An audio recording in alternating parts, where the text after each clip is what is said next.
natikman ko na guys, at syempre ang sarap. Dinagang talong torta. Yun guys, nalaga ko na yun yan. Napa-cool down ko na. Ngayon may 3 itlog tayo guys. Scramble lang natin. Lagyan ng minced garlic, minced onion,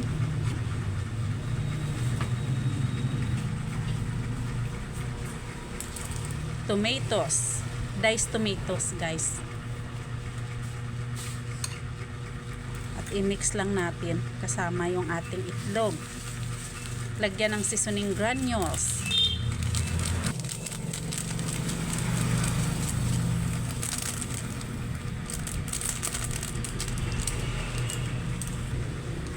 I-mix lang natin guys.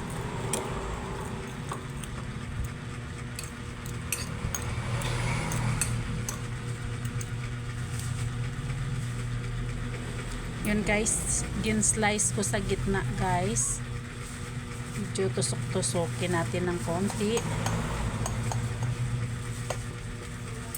Yung ating talong, linagang talong. Yan guys, lagyan na natin ang ating mixture. Ang palaman niya guys. Tinatamad kasi mag-ihaw kasi mas mahirap mag-ihaw.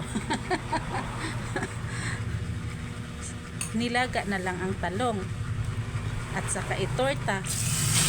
Ayan na guys, prituhin na natin. Prito na tayo.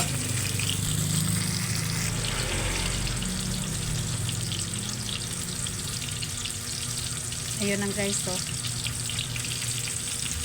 Simpleng tortang talong lang to guys. Saka baliktadin lang natin.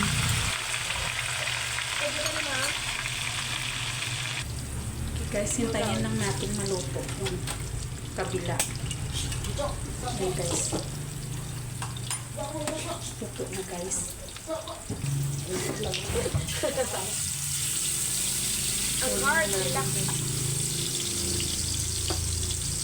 Strain muna natin. Second batch. Tinutusok-tusok ko lang yan guys. Para luto hanggang laman, hanggang loob. Yun guys, finished product na sa ating nilaga na talong torta. Easy, very easy lang guys. Kasi minsan tinatamad din tayo. Kahit may itim-itiman guys, masarap niyan. Thank you for watching guys. God bless everyone.